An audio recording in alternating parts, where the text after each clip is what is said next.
Ingeniería del ocultismo, mis lores y ladies.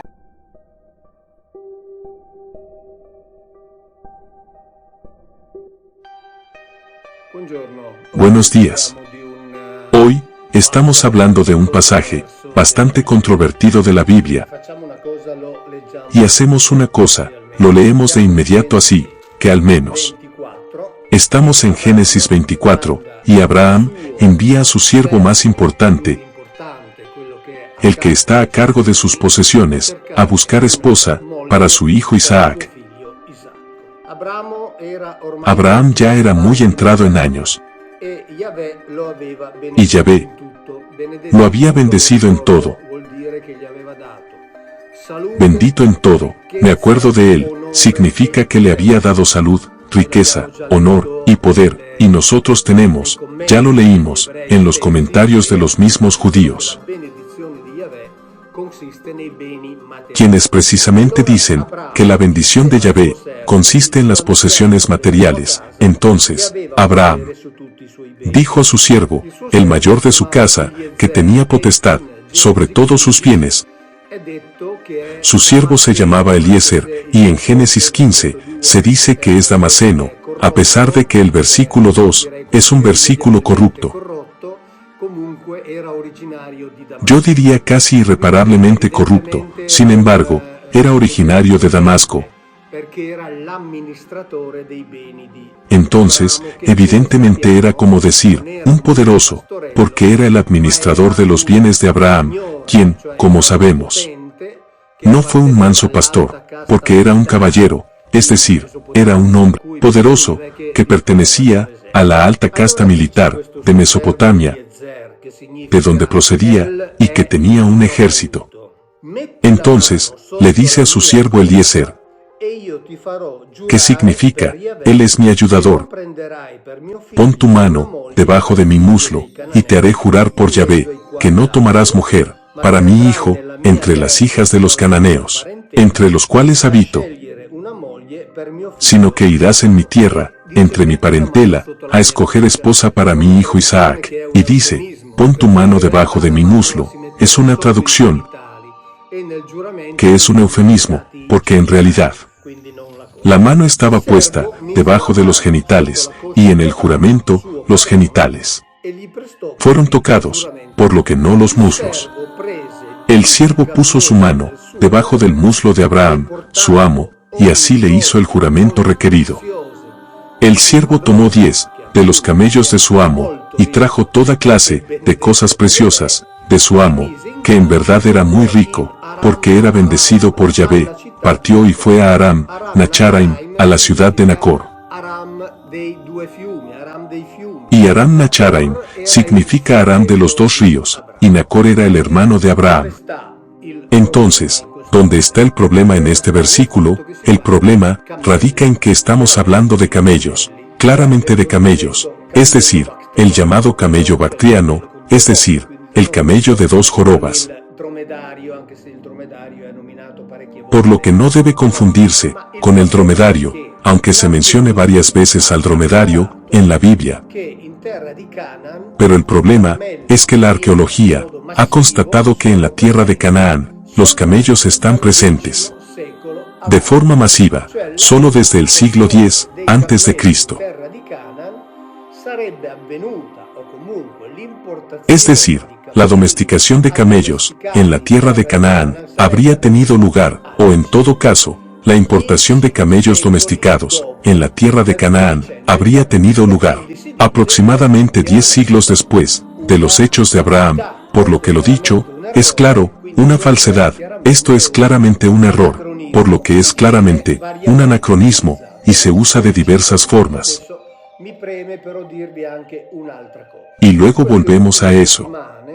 Pero ahora, me gustaría decirte algo más también. En las últimas semanas, he estudiado un trabajo pesado, publicado por la Universidad de Madrid, que habla de los pueblos del mar. Ya hemos hablado de los pueblos del mar, con el profesor Corrías, volveremos a hablar de ello, pero la historia es muy interesante, por varias razones.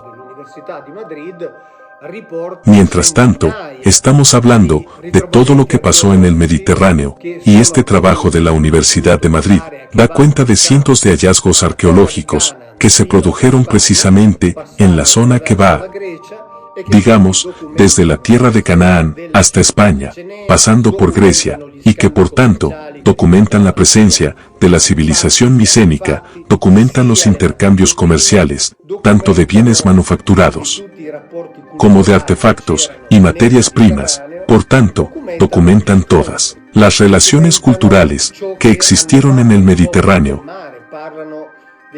documentan los enfrentamientos, documentan lo que hacían los pueblos del mar. Hablan de los Erden, de los Ardana, de los que ya hemos hablado, que eran mercenarios, que trabajaban a sueldo del faraón. Hablan de los Deniens, que, nuevamente en este estudio, se informa que varios estudiosos asocian con los homéricos danaoi, claramente identificados dentro del Mediterráneo, y con los bíblicos danitas, obviamente. Estos son estudios que requieren mayor profundidad. Percepciones, porque todavía no hay certezas en esto. Hablan de los hackers, pero sobre todo en este estudio, y esto es lo que me interesa señalar, la Biblia se usa de la misma manera que se usan las inscripciones egipcias, asirias, fenicias y sardas. Es decir, la Biblia se considera una fuente histórica, de hecho hablamos de Megido, y volveremos a hablar de ello. Hablamos de la tribu de Aser, de los combates, de los movimientos de estos pueblos del mar, que son los primeros derrotados, se retiran a Chipre, y luego regresan a, digamos, la tierra de Israel, y, por lo tanto, la Biblia se considera una fuente histórica, absolutamente confiable, de hecho, no solo confiable, sino útil para explicar y comprender mejor ciertos eventos que involucran a los llamados pueblos del mar. Entonces, nuevamente en este estudio, está escrito que el conocimiento de estos eventos históricos es importante para el conocimiento de la historia que siguió y también para una mejor comprensión del presente. Y debo decir que esta es una oración, es una declaración, que es muy familiar dentro de este canal, porque en fin, lo repetimos continuamente, y todos aquellos que se interesen en este canal, en los temas que tratamos, compartan esta idea de la importancia de conocer la historia, para entender el presente, y esto cada vez será más importante. Si algún día me apetece, porque es un tema muy delicado, también os hablaré de lo que dicen ciertos rabinos en relación a la historia del siglo XX, pero lo veremos en particular. Entonces, esta importancia de la Biblia, para entender la historia y para entender el presente, nos remite al habla de los camellos. ¿Por qué? Porque esta historia de los camellos, ya a partir de hace como un siglo, más o menos, se usaba precisamente para decir que en fin la Biblia es un conjunto de cuentos míticos, de fábulas, es un conjunto de arreglos, por lo cual desde entonces, de Abraham en la tierra de Canaán, no había camellos.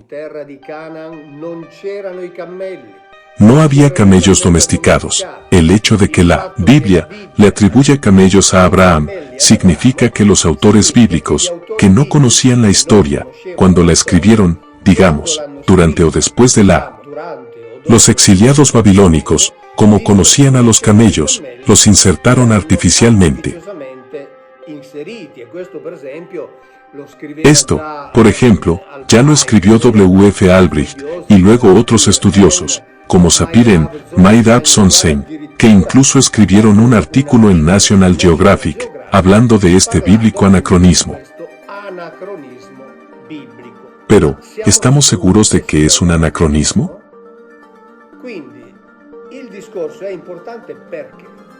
Así que el discurso es importante. ¿Por qué? Porque esta afirmación, esta narración de los camellos bíblicos, todavía se usa para decir que la Biblia no es un libro de historia, porque dice cosas falsas. En realidad la Biblia Hay que leerla con mucho cuidado, hay que pensar en la Biblia, y afortunadamente hay historiadores, afortunadamente hay académicos, que lo hacen también, porque hay un hecho. Abraham no es originario de Canaán, sino Abraham es originario de Mesopotamia. Y cuando envía a su sirviente a buscar una esposa para su hijo Isaac, envía a su sirviente a Padán Aram, o Aram Nacharaim, que significa Aram de los ríos, es decir, en Mesopotamia, y allí su sirviente se encuentra con Rebeca, que era la sobrina de Nacor, que era el hermano de Abraham.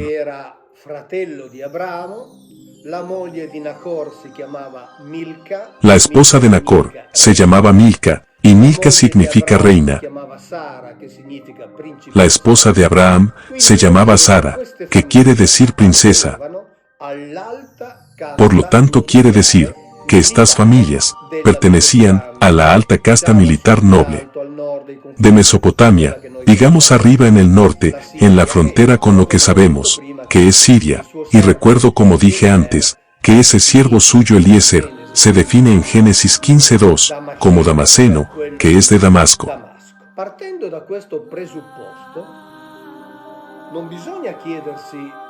Partiendo de esta premisa, no debemos preguntarnos si en la época de Abraham había camellos en la tierra de Canaán, sino que debemos preguntarnos si había camellos domesticados en Mesopotamia. Por ejemplo, esto es lo que hizo el profesor Mark Chavalas, y lo leo porque la evidencia que reporta es importante, que es profesor de historia en la Universidad de Wisconsin, y es en particular especialista en la historia del Medio Oriente, Mesopotamia, Siria, etc.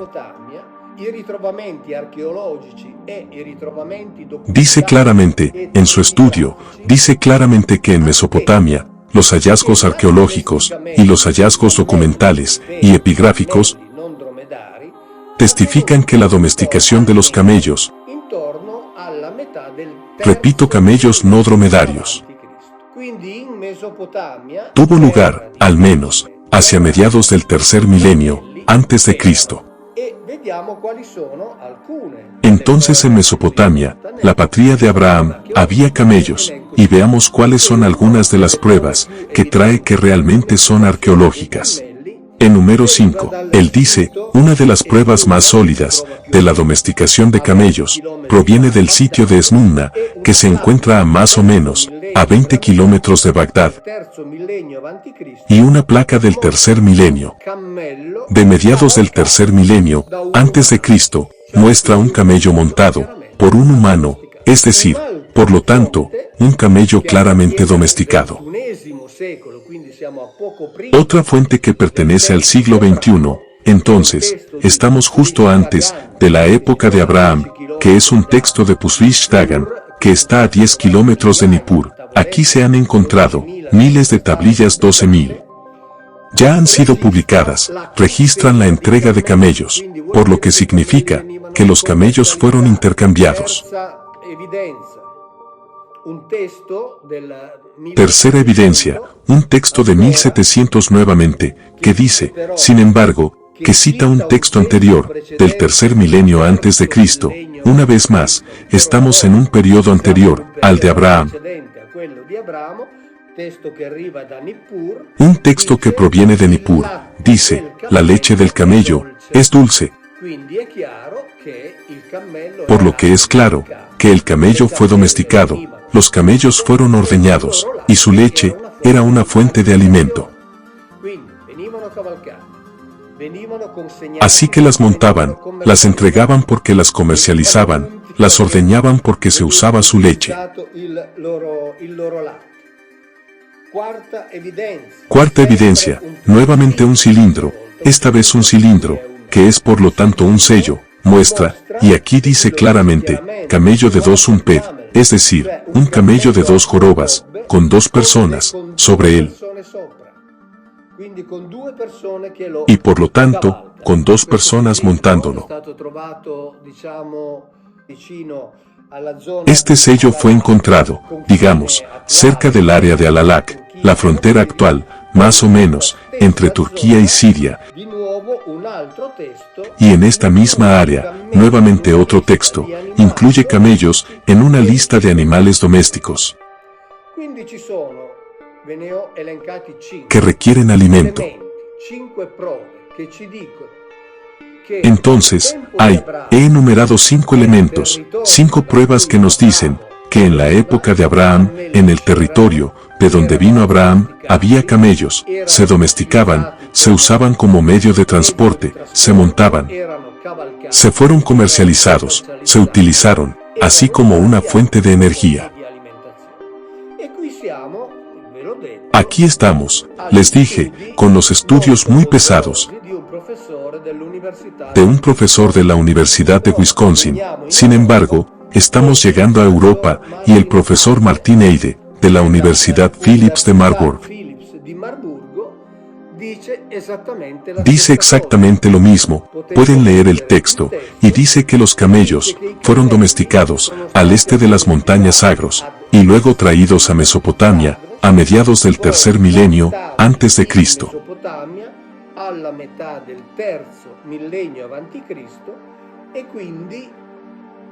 Entonces, una vez más, una prueba más, en la época de Abraham, había camellos, y Abraham era parte de la casta guerrera, de alta nobleza de Mesopotamia.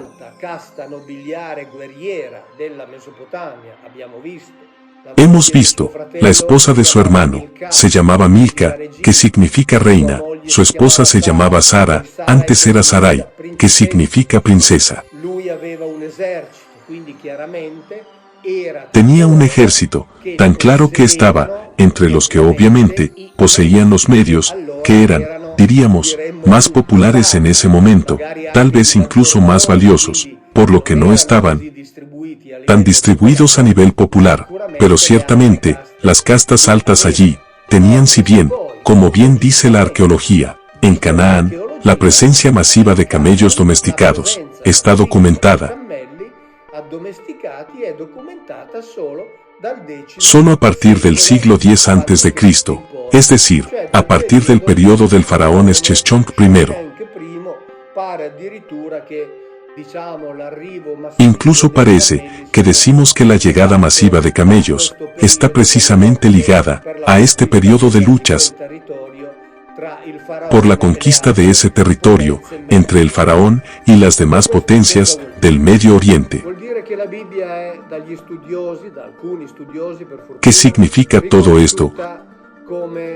Significa que la Biblia es reconocida por los eruditos, por algunos eruditos, afortunadamente como un elemento, como una fuente de investigación histórica, es reconocida como un libro que puede servir para entender toda una serie de hechos referentes. Por ejemplo, mencioné al principio a los pueblos del mar, por lo tanto en realidad debemos tener siempre la mente abierta. Debemos estar libres de prejuicios, debemos estar libres de dogmatismos, debemos estar libres de preconceptos. Y sobre todo debemos tener paciencia bíblica, es decir, recuerda que hay un dicho de la arqueología que dice así: la ausencia de una prueba no es la prueba de una ausencia. Solo, espera y tal vez llegue esa prueba, siempre que por supuesto estés libre, como dije antes, de prejuicios, estés dispuesto a aceptar lo que pueda venir de la arqueología, con una mente abierta.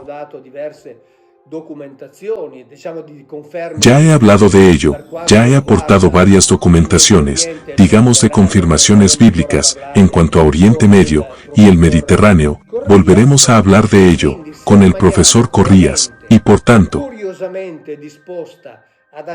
si nos quedamos con la mente curiosamente dispuesta a aceptar que la Biblia, como siempre, vamos a hacer de cuenta que decía cosas verdaderas, pero, como veis, este fingir se va convirtiendo cada vez más en un creemos que es verdad, y poco a poco. Alguien ya me lo sugirió, me dijo, deberías dejar de decir, hagamos de cuenta, porque a estas alturas, las cosas están tan claras, pero prefiero seguir fingiendo. Entonces, lo que me gustaría decir es, dejemos de lado este discurso, sobre los camellos, sobre todo aquellos, que todavía lo usan, para decir que la Biblia, cuenta cuentos de hadas, deben dejar de lado. Porque está ampliamente demostrado, que Abraham pudo tener camellos, y efectivamente los tuvo. Adiós, gracias, y hasta la próxima.